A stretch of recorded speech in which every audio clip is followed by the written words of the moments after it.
In this video, we will be looking at ferromagnetic plating over a non-ferromagnetic material, base material. So this is a piece of copper plate, non-ferromagnetic. I'm going to touch my probe to it. This is a 50 kilohertz conductivity probe, set to 50 kilohertz.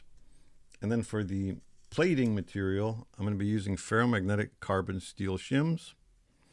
So I'm going to place the first sheet of carbon steel down on the copper, touch my probe to it, and you'll see that the impedance trace goes up into the ferromagnetic realm of the impedance plane.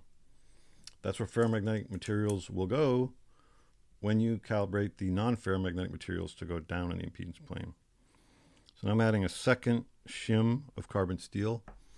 Now notice how that's following a clockwise rotation. Increasing plating thickness over a conductive base always covers a clockwise rotation. Now when I add a third sheet, it continues to follow that clockwise spiral. It's going to continue to follow that spiral as the thicknesses increase until the carbon steel gets so thick that that's all the coil is being influenced by. And I'm getting to the point just about right there. So it doesn't take a lot. And remember, the carbon steel with eddy currents, you're going to have extreme skin effects. So you're not going to be able to add much carbon steel at all before the material is infinitely thick. So I'm just going to start over.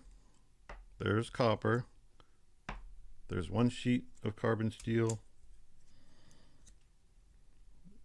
There's two sheets of carbon steel following the clockwise spiral rotation.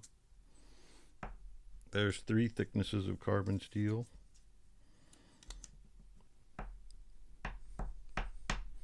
I think that piece is not carbon steel, so let me get rid of that. There's one more. And I think that's the point where we're just about infinitely thick